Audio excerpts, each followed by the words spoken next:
Halo semuanya, semangat pagi. Jumpa lagi dengan channel Mas Dodi. Gimana kabar teman-teman? Mudah-mudahan selalu sehat dan selalu bersyukur dalam kondisi apapun.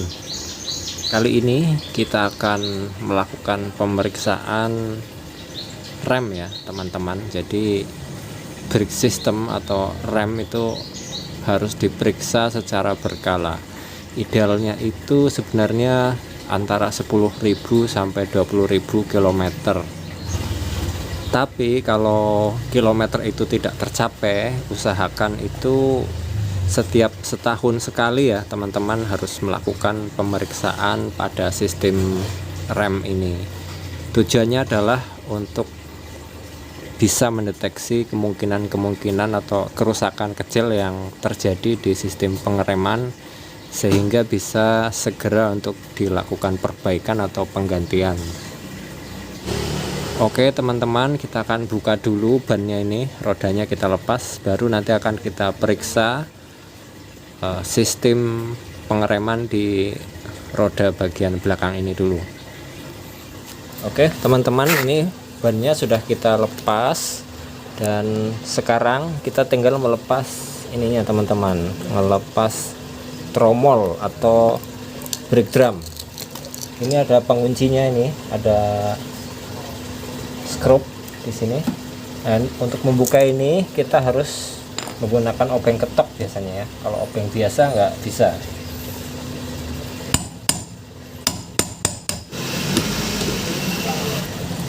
Kemudian untuk melepas brake drum ini, tromol ini, pastikan parking brake-nya itu atau hand brake-nya sudah dirilis ya. Karena kalau parking brake-nya masih posisi on, ini pasti akan susah dilepas nih karena terkunci. Tromolnya terkunci oleh brake cleaning. Nah, ini tadi sudah kita lepas sehingga mudah nih untuk membukanya. Nah, ini ya teman-teman. Ini tromolnya sudah dilepas. Nah, kita akan melakukan pemeriksaan dari sistem rem ini teman-teman. Jadi rem itu kalau sudah dipakai rem tromol ini ya, tidak hanya rem tromol, rem cakram pun demikian. Itu ada serbuk-serbuk gini ya. Jadi ini hasil gesekan antara brake cleaning dan brake drum. Nah, ini serbuk-serbuknya akan seperti ini. Nah, ini yang harus kita bersihkan setiap setahun sekali atau sekitar 10.000 sampai 20.000 kilometer. Kita sekalian memeriksa apakah ada kebocoran di sini. Nah, ini kebetulan aman ya teman-teman di kaliper. Kemudian saya ingin menyampaikan bagian-bagian dari sistem rem tromol atau sistem rem yang menggunakan brake drum. Jadi kurang lebih seperti ini teman-teman. Ini di sini ada kaliper, ini kaliper ya, isinya ini piston yang fungsinya untuk mendorong dari brake shoe ini. Ini namanya brake shoe, atau kalau mobil kecil ini brake shoe dan liningnya itu jadi satu. Ini ya, satu set. Jadi kalau penggantian ya satu set. Namun untuk kendaraan besar, misalnya untuk bis, big bus ya, big bus atau truk medium itu yang 300 HP ke atas, ini antara lining, brake lining dan brake shoe-nya itu terpisah. Jadi waktu mengganti ini, kalau mobil besar ini hanya ininya aja, hanya liningnya ini nanti dipasang manual menggunakan rivet ya, di sini di rivet. Nah, untuk mobil kecil seperti ini, brake shoe dan liningnya jadi satu. Jadi untuk penggantian jadi satu set. Kemudian bagian lainnya yang membedakan itu dari kaliper ini teman-teman. Kalau mobil besar, truk dan bis yang menggunakan rem angin, ini enggak ada kaliper seperti ini. Adanya diganti dengan cam di sini yang fungsinya akan mendorong brake shoe ini. Jadi bedanya di situ aja teman-teman. Kalau yang menggunakan rem angin, kaliper ini diganti menggunakan cam, tapi fungsinya sama untuk mendorong brake shoe ini. Nah, kemudian ini teman-teman, saya ingin menunjukkan brake drum ini atau tromol ya, biasanya orang nyebut tromol. Nah ini di sini ada ketentuannya nih, maksimum diameter itu 202 mm. Nah kita akan coba ukur, tapi sayangnya kita nggak punya kaliper ya, tidak punya jangka sorong, jadi kita coba menggunakan penggaris apakah diameternya masih di bawah 202 mm. Sebentar, kita carikan penggaris dulu ya teman-teman. Ini saya coba ukur diameternya ini menurut standar ini yang tertulis di sini. Ini enggak kelihatan ya teman-teman, ini maksimal 202 mm. Nah ini sekarang kita ukur berapa ya. Nah ini kurang lebih masih 200-an ini ya, jadi kurang 2 mili lagi nih. 2 mili lagi ini sudah keawasannya maksimal dan harus diganti tromol ini. Namun ini tidak presisi teman-teman, karena menggunakan penggaris biasa, mestinya menggunakan jangka sorong diameter dalam ya. Nah ini kurang lebih masih 20. Nah untuk mendapatkan 202 itu 2 mili ini butuh waktu yang lama teman-teman. Jadi 2 mili itu kalau dikikis menggunakan gesekan masih sangat lama ini, karena ini sudah berpuluh-puluh tahun. Ini juga belum limit, artinya untuk mendapatkan limit 2 mili itu perlu waktu yang sangat lama. Jadi ini masih aman untuk digunakan. Nanti kita cek secara berkala aja teman-teman. Kalau sudah 202 maksimal, berarti barang ini harus diganti, brake drumnya diganti menggunakan yang brake drum baru. Nah ini sekarang kita bersihkan teman-teman, sekaligus kita akan amplas ini ya. Jadi pemeliharaan kampas ini, brake cleaning ini adalah kita bersihkan dan di amplas menggunakan amplas kasar bagian sini. Tujuannya biar untuk pengereman menjadi lebih pakem dan tidak licin, dan memastikan brake cleaning ini bebas dari kontaminasi oli. Jadi begitu ya teman-teman, kita akan lakukan penyemprotan terlebih dahulu. Jangan lupa menggunakan alat pelindung diri, menggunakan kacamata dan masker.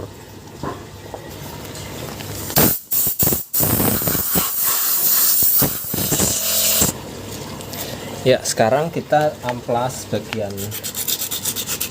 brake cleaningnya atau kampasnya ini menggunakan amplas kasar aja teman-teman. Memang tujuannya ini bukan untuk menghaluskan ya, tapi untuk membuat permukaan kampas menjadi kasar.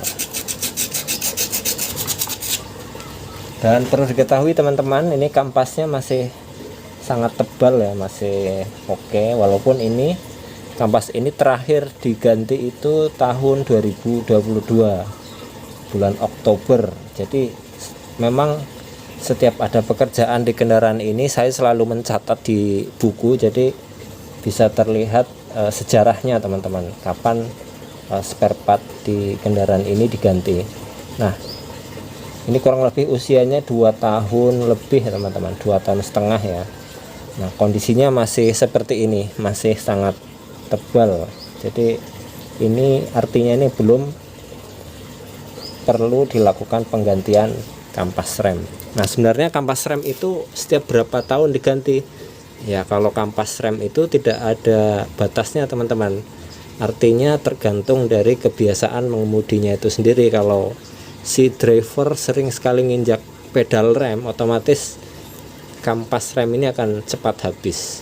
Tapi kalau jarang-jarang rem, berarti ini kampasnya akan semakin awet. Jadi gambarannya seperti itu. Jadi mengganti kampas rem itu tidak ada standar pastinya. Maka dari itu sistem rem ini harus sering-sering diperiksa, minimal setahun sekali, untuk mengetahui apakah kampas atau sistem yang ada di sini, mekanisme pengeremannya ada yang sudah aus atau belum, sehingga lebih cepat terdeteksi apabila perlu dilakukan penggantian. Karena yaitu tadi, sistem rem itu tidak ada batas atau jangka waktu penggantian yang pasti. Semua tergantung dari kebiasaan pengemudinya itu sendiri. Oke teman-teman, ini tadi sudah kita amplas ya bagian kampas ini, dan bagian brake drumnya ini, tromolnya kita amplas juga, tujuannya untuk memberikan tekstur atau kekasaran sini biar pengereman menjadi maksimal. Dan ini kita kasih grease di beberapa titik yang dia tuh gerak-gerak, tujuannya biar tidak karatan teman-teman. Oke ya, kita akan pasang kembali tromolnya ini ke sini, kemudian kita pasang bannya. Perlu diketahui teman-teman, untuk memeriksa rem ini baik sistem mekanismenya maupun brake cleaningnya ini, ketebalan kampas ini memang harus dibuka ya teman-teman. Di beberapa mobil yang menggunakan tromol itu memang ada lubangnya di bagian sini untuk melihat ketebalan kampas. Tapi untuk mobil ini kebetulan posisi pelindungnya ini rapat, tidak ada bukaannya, jadi memang kita harus melakukan pembongkaran. Berbeda halnya dengan sistem rem yang menggunakan cakram. Nah, kalau cakram itu memang kampasnya ini bisa dilihat, ketebalan brake padnya itu bisa dilihat dari luar teman-teman, karena itu posisinya terlihat di baliknya pelek, jadi kelihatan. Nah, untuk yang sistem tromol begini memang wajib dibuka teman-teman. Oke ya, kita akan pasang kembali brake drum dan rodanya. Nah, kita akan beralih ke sebelah sana teman-teman. Untuk pemeriksaannya prosesnya sama persis dengan ini ya. Nanti yang akan kita periksa lagi adalah bagian depan yang menggunakan sistem rem cakram.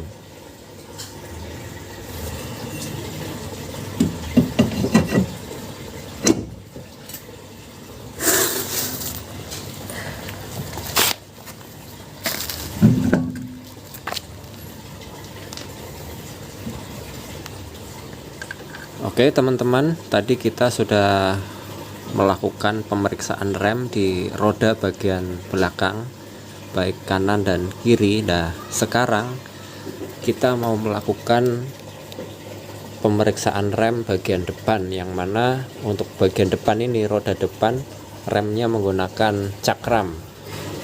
Nah, tadi yang saya bilang kalau rem cakram untuk mengecek ketebalan kampasnya, brake padnya itu cukup dilihat tanpa melepas roda, karena kampasnya bisa terlihat dari luar nih ya, dari pelek, dari lubang-lubang pelek ini bisa terlihat ketebalan kampasnya. Namun hanya satu sisi aja, yang sisi bagian luar, sementara yang bagian dalam tidak bisa dilihat. Tapi pada prinsipnya kalau kampas bagian luar masih tebal, berarti yang sisi sebelah dalam juga masih tebal teman-teman. Nah, ini biar pengecekannya lebih detail, ini akan saya buka aja teman-teman. Rodanya saya buka karena nanti akan saya bersihkan juga. Oke, kita langsung aja buka bannya. Oke teman-teman, ini rodanya sudah kita buka, dan ini adalah bagian atau komponen dari sistem pengereman di bagian depan yang menggunakan rem cakram. Ini namanya kaliper. Kalau yang ini kaliper, ini satu set begini utuh. Ini namanya cakram atau disc, yang ini ya, disc brake. Kemudian yang ini, yang tengah ini adalah kampas atau brake pad. Kalau yang sistem rem menggunakan tromol namanya brake cleaning, kalau yang cakram ini namanya brake pad atau kampas rem. Ya, ini akan kita buka ya. Ini untuk membuka kaliper ini kita melepas, ada baut pengunci sini, baut menggunakan kunci 12 ini ya. Kemudian kita angkat gini. Nah, ya, ini adalah bagian dari kaliper. Ini ada pistonnya di sini. Ini ya, piston. ya. Ini satu set ini namanya kaliper. Nah ini kita akan melihat ketebalan daripada brake pad atau kampas rem depan ya. Ini tadi saya bilang kalau bagian luarnya ini masih tebal ini, berarti bagian dalam juga masih tebal ini teman-teman. Ini ya, tandanya tebal seperti apa? Ini masih ada celah ini ya. Ini sebentar saya buka dulu ya. Ini bentuk dari brake padnya atau kampasnya begini teman-teman. Ini dikatakan masih tebal karena ini masih ada celahnya nih teman-teman. Ini ya, ya ini celahnya masih ada nih. Tinggal kita bersihkan aja nih parit-paritnya atau spinya ini, biar pengereman tetap maksimal. Ini nanti kita amplas juga nih bagian sini, amplas kasar. Oke ya, kita bersihkan dulu kampasnya.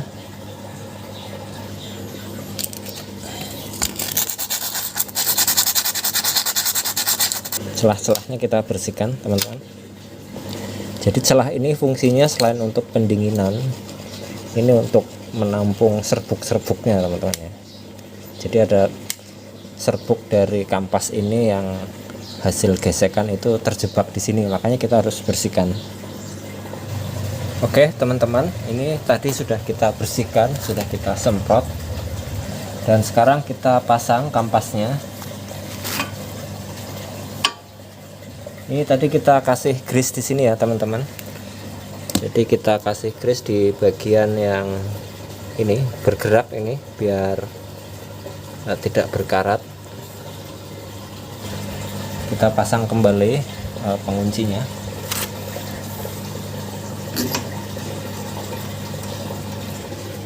Oke teman-teman, ini proses pemeriksaan rem cakram bagian depan sudah selesai. Sekarang kita tinggal masang rodanya. Kita pasang berarti pekerjaan selesai. Dan kemudian untuk sisi yang sebelah kanan depan, pemeriksaan remnya itu prosesnya sama persis dengan ini tadi yang sebelah kiri. Sekian dulu video dari kami. Untuk Anda yang baru nonton channel ini, silahkan ditekan dulu tombol subscribe dan jangan lupa share ke teman-teman Anda. Sampai jumpa di video berikutnya. Bye bye.